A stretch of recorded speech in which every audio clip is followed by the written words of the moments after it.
코로나 얘기 좀 하겠습니다. 제가 이 자료를 11월 2일 날 이렇게 써가지고 왔는데 지금 날짜가 한 일주일 정도 지났잖아요. 하루에 지금 50만 명씩 늘어납니다. 확진자가. 기가 막히긴 얘기죠. 그래서 숫자를 봤더니 여기는 지금 제가 4,600만 명 정도라고 했는데 오늘 내려오기 직전에 봤더니 지금 5천 거의 200만 명 정도 육박하고 있습니다. 그러니까 현재 한국의 인구 전체 인구만큼이 코로나 걸렸다는 거예요. 세계적으로. 심각한 거죠 이게. 여기다가 돌아가신 분들 숫자가 넘어섰습니다. 128만 명. 128만 명 정도가 됩니다.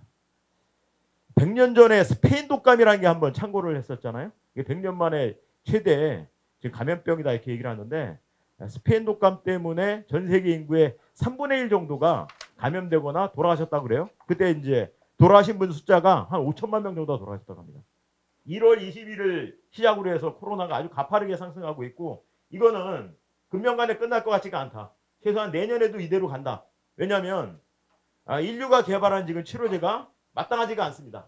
그 백신이 상용화돼서 풀리려고 그러면 최소한 1년은 더 걸릴 거다 이렇게 얘기하기 때문에 내년까지도 이 정말 암울한 시대가 갈 것 같습니다. 안타깝게도. 뭐 이거를 이제 우리가 잘 극복해서 넘겨야 되겠죠.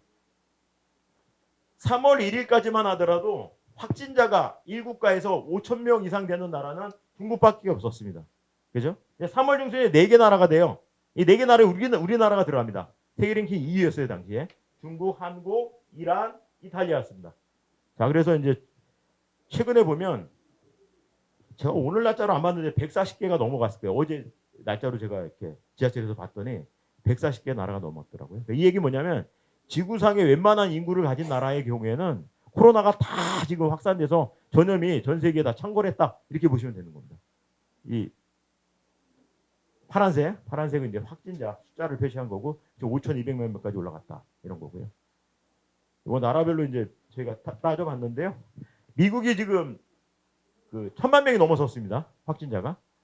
또 가장 많이 죽었어요. 한 24만 명, 25만 명 정도가 미국에서 죽었습니다.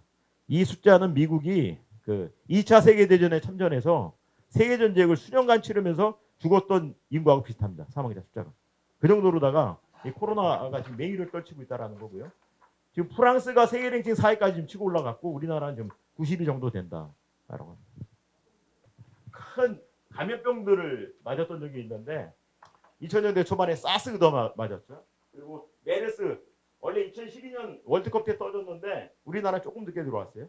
중동 호흡기 증후군에서 메르스 들어왔었잖아요. 그거에 비교해서 지금 코로나 얘기를 많이 하는데 잽이 안 된다.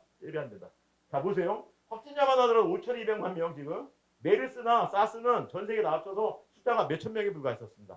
그리고 감염 국가 지구상의 모든 나라 214개 나라에 다 들어갔습니다. 지금 이 코로나는. 근데 메르스나 사스는 몇 개 나라 안 들어왔어요. 사망자 숫자도 적고. 비교해서 볼 일이 아니다라는 거죠. 초유의 100년 만에 아주 큰 놈을 맞았다. 왜 이놈이 무서웠냐면 프랑스인가 어디서 한번 실험을 했대요. 바늘을 나눠고 아주 가는 무슨 이걸 바늘을 만들었나 봐요. 그거로다가 코로나 바이러스를 죽이려고 100번을 찔렀답니다. 100번을. 근데 100번을 찔러도 안 죽는데요. 바늘로. 오히려 100번 찌르니까 더 왕성해지더랍니다. 이놈이. 그래서 물을 끓여가지고 놓았대요. 원래 뭐 여름 되면 얘가 맥을 못 출 거라고 했는데 그게 아니었잖아요. 물을 끓여서 놓았더니 70도까지는 죽지도 않는데요. 최소 90도가 넘어야지 죽는답니다. 아주 독한 놈이에요. 여기다가 또 한 가지 문제는 뭐냐면 우리 이제 독감 얘기하잖아요. 독감은 걸리면 무증상. 독감 걸렸다고 바로 아픈 게 아니고 이제 잠복기가 있거든요. 잠복기가 독감은 최장 3일이라고 합니다. 근데 코로나는 보름짜리예요. 14일짜리.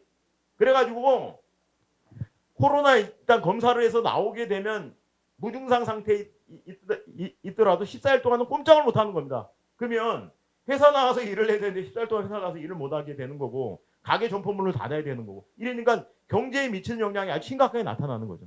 근데 문제는 이게 끝이 아닙니다. 제가 앞에서 기후변화 말씀을 드렸는데 이 기후변화 영향으로다가 이 코로나19가 없어지게 되면 또 다른 코로나가 수년 내에 다시 나타날 거다. 근데 그놈은 이제 2019년에 이게 나온 거니까 중국 우한에서 숫자가 바뀌겠죠. 만약 2025년이 나오면 코로나 2호가 될 겁니다. 근데 그놈은 지금 이놈보다 더 센 놈이 나타날 거라는 거예요. 잠복기 14일짜리가 아니라 잠복기 한 달짜리 이런 게 나타날 거랍니다. 이러면 제가 보기에는 인류가 지금까지 쌓아놨던 이 정상적인 활동 자체가 완전히 제가 무너질 것 같습니다. 제가. 결국 3차 세계대전이 아니라 이런 못된 질병 때문에 인류가 인구가 줄거나 아니면 종말을 맞이하거나 이럴 수도 있다는 거예요. 그런 의미에서 제가 기후변화에 적극적으로 대응을 하자라는 겁니다. 예, 요거는 이제 경제에 미치는 영향들을 좀 뽑아봤는데요. 먼저 OECD, 지구상에 좀 잘 사는 나라들로 구성되어 있는 경제협력 개발기구에서 전망을 한 겁니다. 자, 우리나라의 이제 경제 성장률이 작년에 2%를 했는데 올해 이제 싱글히트는 뭐냐면 팬데믹을 몇 번 얻어맞냐인데 지금 2번 얻어맞았잖아요. 그래서 지금 싱글히트는 별로 의미가 없습니다. 이게 2번 쌍타를 맞았기 때문에 마이너스 한 2%대까지 갈 것 같다 지금 그렇게 예측을 한 거고요. 올해 경제 성장률을 9월달에 발표한 거는 마이너스 1% 정도까지 갈 것 같다. 이렇게 다시 조정을 좀 했고요. 내년에는 지금 우리나라가 3% 정도까지 성장이 가능할 것 같다. 이렇게 얘기를 하고 있습니다. 다른 나라랑 비교하게 되면 이 변동폭이 다 마이너스 성장이긴 하지만 우리나라가 가장 적어요. 근데 그 이유는 뭐냐면 방역과 경제의 갈림길에서 나름 잘 정부가 선방을 하고 있다는 겁니다. 네. 그래서 뭐 확진자가 100명 이상 나와서 많이 나오고 있긴 하지만 다른 나라는 하루에 수만 명씩 나오고 있잖아요. 그죠? 네. 그런 단계는 아니다라는 거고. 결국 이제 이렇게 방역에 철저히 기하다 보면 셧다운이라고 그러죠. 가게 문을 닫게 하고 집에서 못 나오게 한단 말입니다. 그러면 이제 경제 성장률이 떨어질 수밖에 없는 거잖아요. 근데 그거를 적절하게 잘 정부가 지금 아직까지는 대응을 잘하고 있다. 특히 뭐 세계가 불허하는 K-방역 해서 뭐 진단 키트, 뭐 드라이브 스루 이런 것들은 굉장히 높이 평가를 받았었잖아요. 또 하나 중요한 건 뭐냐면 높은 시민 의식들, 아주 굉장히 몰지각한 몰지각한 아주 일부의 그 종교 그런 분들이 계시고 태극기 부대가 있긴 하지만 대다수 우리 시민들은 굉장히 성숙되어 있습니다. 그리고 한국노총을 비롯한 경제사회 주체들이 정부와 함께 힘을 합쳐서 코로나 위기 극복을 위한 그 다짐들, 협약 이런 것들을 2번이나 전개했던 바들이 있습니다. 자, IMF도 발표를 했는데요. IMF가 올해 6월 달에 마이너스 한 2% 정도 갈 것 같다. 이렇게 전망을 했던 바들이 있고요. 요건 이제 한 번에 제가 한국은행 말씀드리겠네요. 한국은행이 올해 마이너스 1.9인가 이렇게 얘기를 했어요. 마이너스. 낙관적으로 보게 되면 마이너스 0.9. 이거는 좀 어렵고서 보여지고요. 기본이 마이너스 1.3 정도 갈 것 같다. 이렇게 발표했던 바들이 있습니다. 작년 11월, 올해 5월, 최근 이제 8월 해서 마이너스 1.3% 얘기를 했고요. OECD가 9월 달에 마이너스 1%. 나머지는 좀 오래된 거예요. IMF를 보면 10월 달에 마이너스 1.9% 정도 얘기를 했습니다. 아마 마이너스 2에서 마이너스 1 사이가 나오지 않을까 이렇게 보고 있고요. 다행스러운 거는 지난 3분기, 전 3분기 경제 성장률이 마이너스가 날지 않았습니다. 왜냐하면 8월 14일 날 2차 팬데믹 얻어맞고 그것 때문에 마이너스 나오지 않았는데 다행히 플러스 1.9로 다 전환이 됐습니다. 이거는 이제 전분기 대비예요. 전분기 대비. 네, 전분기 대비. 이렇게 등폭을 보면 우리나라가 상대적으로 마이너스 숫자가 작고 그렇다라는 거 보시면 될 것 같아요. 중국을 제외하고서는. 근데 다른 나라 보면 이제 우리나라보다 높게 성장했네 이렇게 보실 수 있잖아요. 이건 이제 착시 효과입니다. 왜냐하면 전분기 대비니까 이 앞에 분기잖아요. 이 앞에 분기에 거의 마이너스 10% 떨어진 거 대비 올라간 거니까 실질은 올라간 게 우리만큼 올라간 게 아닙니다. 이게. 네, 그렇게 보시면 됩니다. 왜 실물 경제가 살아나지 않았는데 이런 효과가 나타났을까 봤더니 수출이 아주 잘 됐다고 합니다. 수출이. 네. 특히 이제 집에 있는 시간들이 많아졌잖아요. 우리나라뿐만 아니라 다른 나라 사람들도. 그러니까 이 집에 있다 보니까 텔레비전, 가전 이런 걸 많이 바꾼다고 합니다. 가전을. 그래서 삼성전자, LG전자 가전이 많이 수출이 됐고 두 번째는 반도체. 왜냐하면 이게 요새 AI, 비대면 하게 되면 이게 다 그 컴퓨터 기술이 필요하거든요. 그러니까 반도체가 많이 팔린다고 합니다. 뭐 그런 효과. 또 하나는 다른 나라들은 공장문을 다 닫아버렸었어요. 지난 상반기 때. 이다 보니까 생산을 잘 하지 못했었습니다. 근데 우리나라 유일하게 현대기아 자동차가 공장문을 열고 계속 자동차 생산을 했거든요. 그러니까 차를 사고 싶어도 자기네 나라 다른 나라 차를 못 사는 거야. 우리나라 현대차를 사는 겁니다. 수출이 많이 됐답니다. 그 바람에 이런 효과가 있었다. 또 하나 이제 정부가 그 4차례까지 추경 예산을 편성해서 돈을 풀었잖아요. 네? 막대한 돈을 풀었습니다. 네? 그 이제 정부 지출 효과 이런 것들 때문에 이런 결과가 나왔다라고 합니다. 취업자 문제는 지금 계속 그 7개월 연속 마이너스대를 기록하고 있는데 이게 이제 9월달 40만 명까지 나왔어요. 마이너스. 요거는 이제 가장 큰 이유가 아까 말씀드렸던 8월 14일 날 그 말 안 듣는 태극기 그분들입니다. 네, 사회적 지탄을 받아도 마땅치 않습니다. 네. 자, 이런 과정에서 노총이 뭘 했는가 좀 말씀을 드리면 크게 세 가지 활동을 했는데 첫 번째는 국민과 함께하는 운동에서 올 2월 달에 이제 전개를 했던 거예요. 산별별로 좀 이렇게 모금을 우리가 걷어서 대구 상황이 워낙 심각하니까 대구 경북 지역에 우리 조합원들이 계십니다. 근데 그분들 마스크도 부족하고 막 이러니까 마스크 이제 저희가 이렇게 사다가 전화 활동을 했고요. 또 하나는 대구 경북에 뭐 특산품들이 있잖아요. 그쪽에서 많이 확진자들이 나니까 그분들 좀 도와준다 그래서 미나리, 마늘 뭐 이런 것들 우리가 장터 만들어서 이렇게 소비 운동했던 바들이 있고요. 제일 중요한 거는 코로나 위기로부터 우리 조합원들의 일자리를 지키는 거잖아요. 그 일자리 지키는 활동을 위해서 이런 활동들을 했었습니다. 내부적으로 나는 대응단을 만들어서 주기적으로 실태조사 진행을 하고요. 그래서 어느 산별 어느 사업장에서 현재 정리해고가 들어왔는지 감원이 들어왔는지 임금삭감이 들어왔는지 이런 것들 확인을 하고 알고 넘어가는 것이 아니라 그런 사업장들 관련돼서는 무분별하게 해고시키지 않도록 하기 위해서 정부에 촉구해서 근로감독, 특별근로감독 들어가게 하고 또 그래도 말 안 듣게 되면 떼거리로 몰려가서 그 사업장 싸움 투쟁을 지원하는 그런 활동들을 전개를 했습니다. 이 현장 지원단 활동이고요.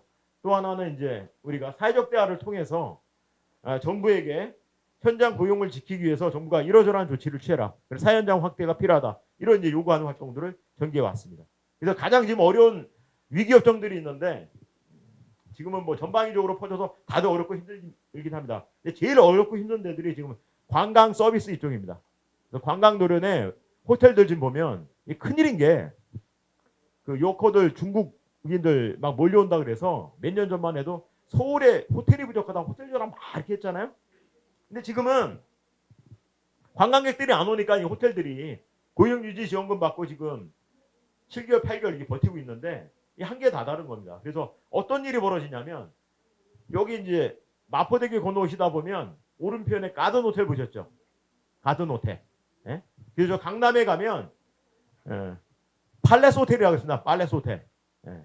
특히 강남에 있는 호텔들의 경우에는 손님들이 안 오고 이제 적자가 눈덩이처럼 불어나고 이렇게 하니까 어떤 짓을 하냐면 이 호텔이 이제 장사를 못 해먹겠다. 호텔을 이제 집어치우고 거기에 다 때려 부셔가지고 아파트를 짓답니다. 아파트를. 왜냐하면 요새 강남 아파트 30평짜리 하나가 30억씩 해요. 그러니까 이게 더 돈이 남는다라고 생각을 하는 겁니다. 이 인간들이. 거기 일하는 우리 현장 조합원들 일자리가 다 없어지는 거잖아요. 심각합니다. 르네상트 호텔 이런 데들 있잖아요. 아주 심각합니다. 거기다 여행사들 해외여행 나가지 못하고 들어오지도 못하고 이러다 보니까 여행사들이 매출이 뭐 2배 이상 지금 뭐 급락해서 현장 조합원들 다 무급휴지 여기 들어가 있는 이런 상태들이잖아요. 근데 이런 데들을 좀 이렇게 지원하기 위해서 저희가 관련된 정부 사용자 단체 우리 노동자 모여서 논의할 수 있는 이제 사회적 대화 기구를 좀 만들어서 지원을 전개를 하고 있습니다. 또 거꾸로 갔네. 자, 그래서 사회적 대화, 사회적 합의 두 번을 했는데요. 첫 번째가 3월 8일입니다. 3월 8일 날 합의를 했고 이때 이제 합의한 주요 내용은 현장에서 무분별하게 감원, 구조조정을 하면 안 된다. 그래서 일자리 유지를 위해서 노력을 하고 필요한 경우에 정이 어렵다고 한다면 정부 지원금을 받거나 노동시간 단축 등을 통해서 버티자 이런 이제 합의를 했던 바들이 있고요. 이 당시에는 이제 코로나 확산이 심각하게 신천지 때문에 번졌던 시기니까 방역과 관련돼서 사회적 거리두기 그리고 사업장에서 정말 출근 못했을 경우에 그것을 현장에서 그 사업주가 인정할 수 있도록 하는 이런 이제 합의를 합니다. 요건 이제 제가 다른 나라하고 우리나라 좀 전주 이야기를 좀 하겠습니다. 전주의 김성주 시장인데요. 참 잘하는 것 같습니다. 이 양반이. 우리 이제 정부 지원금이 있는데 고용유지 지원금이라고 있어요. 회사가 어려워서 그 지원금을 받게 되면 평소에 우리가 납입했던 고용보험 기금으로다가 버틸 수 있게 지원을 해줍니다. 240일까지 그 지원을 해주거든요. 고용유지 지원금을 평소 받던 임금의 그 3분의 2까지 이제 지원을 해주게 되는데 그 사용자 부담금이 있어요. 사용자 부담금이 국고에서 나오는 것은 3분의 2 사용자 부담하는 게 나머지 3분의 1인데 올해 코로나 때문에 사정이 안 좋으니까 사용자들도 버티기가 어렵다 그래서 정부가 9할 90%까지 지원해주고 나머지 10%는 사용자가 이제 임금을 주도록 해놨습니다. 근데 나머지 10% 때문에 못 준다, 사람 자른다 이런 얘기가 나오니까 전주시에서 이 김성주 시장이 뭘 했냐면 나머지 그 10%분은 그러면 전주시가 지방 재정으로다가 메꿔줄 테니까 대신에 해고 없는 도시 선언을 해. 현장에서 우리 노동자들 해고 안 한다고 해. 이렇게 해서 릴레이로 다 서명을 쭉 받아서 했는데 최근까지 전주시에 있는 일반 사업체들 1000개 이상이 여기에 동참을 했다라고 합니다. 굉장히 바람직한 거죠. 이게. 그래서 저희가 이제 지방정부의 사례를 보면서 아니 지방정부도 하는데 중앙정부가 왜 이걸 못하냐. 중앙정부에서도 이와 같은 해고금지 선언을 좀 해라라고 했는데 안 하고 있어요. 정부가. 중앙정부가. 어쨌든 다른 나라 사례 좀 말씀을 드리면 우리가 이제 우습게 하는 현해탄 건너 일본이고 이건 프랑스입니다. 이 두 나라의 경우는 코로나를 얻어맞고 나서 정부가 해고 금지를 사용자 단체 기업들한테 권고를 했어요. 그랬더니 이걸 받아서 예를 들면 일본에는 사용자 단체가 우리나라는 지금 경청 정경련 이런 게 있잖아요. 일본에는 하나의 사용자 단체가 있습니다. 일경련이라고. 일경련이 요걸 받아가지고 일경련 회원사들 예를 치면 우리나라 치면 뭐 삼성, 현대, 한화, 뭐 롯데 이런 식의 회사가 있을 거 아니야. 그 회사들한테 지침을 시달하고 기업들이 실제로 이걸 준수를 합니다. 이게 이제 일본과 프랑스 사례이고 이탈리아 사례인데 이탈리아는 60일간 그러니까 2달 동안이죠. 2달 동안에 해고 금지법을 발동을 해서 아예 해고를 못 시키도록 했던 바들이 있어요. 근데 기간이 물론 짧죠. 그리고 이 기간 넘어서고 나서 이제 해고를 하고 막 이런다라고 합니다. 현재 워낙 이제 장기가 되니까 어쨌든 가장 중요한 거는 현장에서 일자리를 우리가 총고용을 유지하는 것이다. 우리가 원포인트 협상을 앞두고 이제 노총이 제기했던 주요한 사안들 내용들인데요. 이거는 협상 결과로 좀 말씀을 드리겠습니다. 전국민 고용보험 문제를 노총이 먼저 제기를 했다가 협상 과정에서 본건이 합의문에 얹어지게 되죠. 그래서 지금 다음 달이면 전국민 고용보험과 관련돼서 구체적인 계획들이 발표가 될 것이고 국회 정부 입법안이 현재 입법 발의가 되어 있습니다. 국회에서 빠르면 연말 안에 요건이 통과가 되면 내년부터 내년 바로는 시행이 어려울 거예요. 왜냐하면 법 통과되고 나서 준비 기간이 있기 때문에 내년 중에 아마 전국민 고용보험과 관련돼서 시행이 되지 않을까 싶습니다. 뭐냐면 현재는 우리 고용보험 가입자들이 임금 노동자들 위주로 되어 있습니다. 그래서 전체 취업자들 일을 하는 사람 숫자가 우리나라 전체 인구 중에 한 2,700만 명이 되는데 임금 노동자들 위주로 되어 있다 보니까 고용보험 가입자 숫자가 1,300만 명 정도밖에 안 돼요. 나머지는 현재 고용보험 가입이 안 돼 있어서 실업으로부터의 보호를 받지를 못합니다. 그 나머지 못 들어와 있는 한 1,400만 명 정도를 고용보험 가입시켜서 실업으로부터의 보호를 해주는 무슨 말이냐면 직장에서 잘리면 우리 실업급여, 구직급여를 받을 수가 있잖아요. 그런 이제 보호를 해주는 장치를 만드는 걸 노총이 제기를 했고 이번에 합의문에서 달성을 했다라는 겁니다. 상병수당 이건 이제 뭐냐면 이제 우리나라만 지금 없는 건데 지구상에 한 140개 정도 나라가 상병수당이라는 제도를 갖고 있습니다. 이거 뭐냐면 그러니까 아픈데도 그냥 약 먹고 아니면 연차휴가 쓰고 이러면서 그냥 치료를 받습니다. 근데 다른 나라의 경우에는 아프면 상병수당이라는 제도가 있어가지고 아파서 집에서 쉰 것만큼 유급으로다가 임금을 줘요. 그런 제도가 있습니다. 이게 지구상에 한 140개 나라가 있는데 우리나라가 현재 여기 없습니다. 코로나로부터 이게 필요하거든요. 이거 노총이 제기를 했고 이것도 이번에 우리가 합의문에 집어넣습니다. 그래서 구체적으로 우리나라 갖고 들어오게 되면 이 제도를 어떻게 설계해서 들어갈지 이걸 현재 전문가들이 짜고 있고요. 협상을 통해서 늦으면 내후년, 빠르면 내년 정도쯤에 이것도 시행이 가능할 것으로 보입니다. 그래서 들어간 이제 주요한 내용들이 한 5가지 이렇게 됩니다. 고용 유지를 위한 정부의 역할, 정부가 더 많은 추경 편성을 해서 지원을 할 테니 현장 기업들은 노동자들을 해고하지 말고 더불어서 함께 가도록 하자 이런 내용들이 들어간 거고요. 기업들 지원과 관련된 내용들이 추가로 더 들어갔습니다. 이게 그래서 추경을 통해서 우리가 7월 4일 날 대규모 추경 자원들이 살포가 됐던 적이 있잖아요. 전국민 고용보험 좀 전에 설명드렸고요. 공공의료 인프라 이거 앞에 말씀을 드렸습니다. 병원 더 짓고 의사 더 뽑고 간호사 숫자도 외국 다른 나라들하고 비교하게 되면 간호사 숫자가 한국이 가장 적습니다. 그러한 이유가 2가지가 있는데 간호사를 배출하는 배출 구조 자체가 적은 것도 있고요. 우리 간호대학들 숫자가 작은 것도 있고, 두 번째는 간호사 업무가 대단히 이게 노동 강도가 센 업무입니다. 현장에서. 그래서 이분들이 일을 하다 그만두시고 간호사 일을 안 보시는 분들이 굉장히 많아요. 통계 이거 하면 간호사 10명 중에 한 4명 정도는 장롱면허증, 그러니까 자격증을 가지고 간호사 활동을 안 하신다고 합니다. 왜냐하면 너무 힘드니까. 그 여성으로서 사실 그 3교대 업무하는 게 보통 힘든 게 아니거든요. 네. 남자들도 사실 밤새고 그러면 핑핑 도는데. 그래서 간호사들을 대상으로 의학조사를 이렇게 국제적으로 해봤어요. 국내에서도 해봤더니 간호사분들이 백혈병에 많이 걸리시거나 이런다라고 합니다. 그래서 이런 것을 근방경을 개선을 해줘야 돼요, 이게. 네. 이거 언제 때 얘기인데 뭐 3교대를 하고 앉아 있습니까, 지금? 그렇잖아요. 네. 어쨌든 이런 내용들을 한 거고, 이거 합의해놓고 안 지키면 안 되잖아요, 정부가. 사용자들이. 그래서 여기 이제 이행점검 3개까지 만들어 놨습니다. 그래서 현재 728 협약이라고 하는데 728 협약을 맺고 나서 이런 후속 활동들로다가 코로나 특이란 걸 만들어가지고 특별위원회라는 걸 만들어서 제가 위원으로 들어가서 주기적으로 한 달에 2번씩 정부가 어떻게 이행하고 있는지, 현장 고용 상황이 어떤지를 다 이렇게 저희가 시뮬레이션하고 점검하고 찾아보고 있습니다. 모니터링하고 있습니다. 자, 이건 합의문에 이제 그런 내용들이고요. 이 과정에서 문제점들을 좀 보도록 하겠습니다.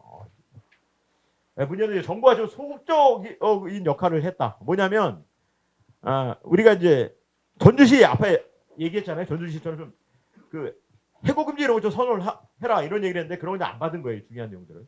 그리고 이제 더 많은 지원 이런 요청을 했는데 기획재정부가 국가 채무 관리 막 이런 것들 때문에 말을 안 들은 거죠, 이게. 그죠? 근데 우리나라는 다른 나라과 비교했을 때 부채, 빚이 가장 적은 나라입니다. 재정 건전성이 전 세계 어떤 나라들보다 압도적으로 굉장히 건전한 나라예요. 그러니까 전체 GDP 대비 빚이 한 43%밖에 안 됩니다. 가까운 일본 빚이 어떻게 되냐면 GDP 대비 130%예요. 미국 이런 나라들이 있죠. 이번에 코로나 터지고 나서 돈 푸는 게 우리 돈으로 치면 한 3천조 정도 풀었습니다. 3천조. 근데 우리나라 지금 4차 추경까지 해서 푸는 돈이 불과 100조도 안 돼요. 얼마 안 됩니다. 아니, 130조 정도 되네. 130조 정도. 더 풀어도 됩니다, 우리가. 어쨌든 소극적이어서 또 하나는 이제 민주노총인데, 민주노총이 끝까지 참여해서 된식에 나올 수 있겠는가? 처음부터 다들 어렵다고 봤어요. 그래서 자꾸 이상만 가지고 민주노총 테이블에 앉으려고 하지 말자. 그래서 저희가 노총에 제안한 게, 민주노총이 끝까지 나와서 협상하고 사인할 수 있는 방법은 딱 한 가지다. 뭐냐면 민주노총 외에 다른 협상 참여자들을 늘리는 방법이 있다. 예를 들면 참여연대, 경실련과 같은 시민사회 단체들, 그리고 이번에 종교계가 무지하게 말을 안 들었잖아요. 종교회도 좀 끌어들여서 거기서 협상을 크게 하고, 대신에 내용은 좀 작게 선언문 정도 채택하게 되면 민주노총이 버티고 끝까지 갈 거다. 노총이 제안했는데 끝까지 정부가 욕심부려서 안 받았습니다. 그리고 민주노총 위원장이 아니야, 난 할 수 있어. 그냥 그 용기 빼 나오시다가 끝내 못 나오신 거예요. 결국은 너무 욕심부리다 보니까 그와 같이 민주노총 위원장이 날아가는 결과가 나타났다. 이런 얘기들이죠. 또 한 가지, 코로나 직접 관련이 없는 주장들을 해댑니다. 특히 사용자 단체들이. 예를 들면 유연근무제라고 해서 탄력근로, 변형근로, 뭐 이런 식의 이런 걸 뭐 더 확대해서 늘리자 이런 이제 주장을 하고, 파견 이런 거 확대시키자 이런 주장을 합니다. 어쨌든 이거 다 물리쳐서 합의문에 안 집어넣습니다. 그러니까 앞에 말씀드렸던 것처럼 의미 있는 내용들, 전국민 고용보험, 상병수당 이런 의미 있는 내용들을 우리가 끝까지 포함시켜서 내년, 내후년에 상당히 개선될 수 있을 것이다. 문제는 지금 현장에 고용유지지원금을 받아서 지금 버티고 있거든요. 그러니까 이게 지금 240일이면 개월수로 따면 8달이잖아요. 그러니까 2월 달부터 지금 받은데, 코로나 터져서 받은 여행사나 호텔 이런 데들 경우에는 10월 달로 다 끝나버렸어요. 비밀 언덕이었습니다. 더 이상 지원금 받을 게. 그래서 현장에서 큰일 났습니다, 이거. 지금 회사 사장이 우리 구조조정한다고 난리가 나는데 어떡합니까? 이런 얘기들이 나와야죠, 실제로. 그래서 저희가 급하게 지침을 지금 시사를 했는데, 고용유지 지원금 외에 지원 제도들이 아직 살아있는 것들이 있습니다. 물론 그만큼 많이 받지는 못하지만, 문제는 뭐냐면 11월과 12월 이 추운 겨울 2달만 잘 버티면 내년 1월 달부터는 다시 6개월 동안 지원금을 또 받을 수 있어요. 똑같은 제도를. 1년에 6개월 동안 받을 수 있도록 해놨으니까. 그래서 추운 2달은 이 제도를 좀 활용하시면 됩니다. 노후휴직, 휴업, 지원 제도가 있습니다. 이거로 다 하게 되면 지원을 좀 받는다라는 거고요. 아니면 밑에 이런 제도도 있습니다. 고용안정 혈압 지원금 제도. 요거는 필요하시면 사진 찍어 가셨다가 아니면 현장에 저희가 공문을 다 보내드렸으니까 선별해서 공문 보냈을 거예요. 네, 현장에 그 공문 보셔가지고 야 구조조정하고 지원금 다 끝나갔는데 우리가 어떻게 하지 마시고요. 2달은 이렇게 좀 버티시고 다시 1월달 되게 되면 요거 중단 시키시고 요거 더 많이 받는 거로다가 갈아타시면 됩니다. 네.